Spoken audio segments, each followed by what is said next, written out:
எனக்கு பிக் பாஸ்க்குமே அந்தாலும் அப்படி தான் இழுத்து போட்டாப்புல. நான் ஆஃபீஸில் இருந்தேன், உங்கள்கிட்ட பேசணும்னு சொல்லி வந்து சோஃபாவில் சாஞ்சார், என்னையும் பக்கத்தில் சாய சொன்னார். ஏதோ சாயந்தரம் மாலை வேலையில் பாய் ஃப்ரெண்ட் கேர்ள் ஃப்ரெண்ட் பீச்சில் சாய்ஞ்சு உட்காந்துருக்கா மாதிரி உட்காந்துட்டு, நான் ஒன்று கேட்பேன், நீங்கள் நோ சொல்லக்கூடாதுன்னு.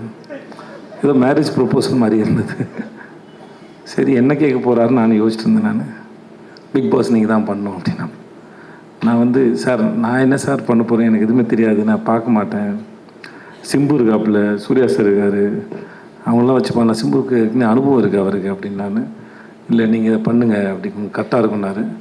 இந்த மாதிரி பல சமயத்தில்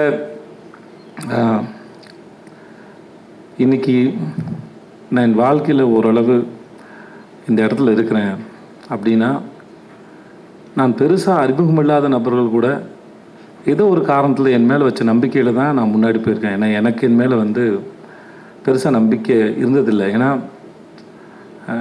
ஒரு வேலை செஞ்சு அந்த வேலை மற்றவங்க பாராட்டுறதுக்கு அப்புறம் தெரியும், ஓ நம்மளால் இது பண்ண முடிஞ்சதுன்னு சொல்லி.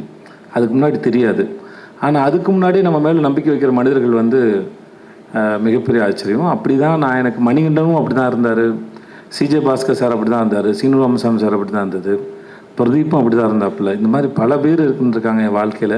நான் யாராவது விட்டுருக்கலாம், என் நண்பர்கள் இருந்திருக்காங்க என் மேலே நம்பிக்கையோடு.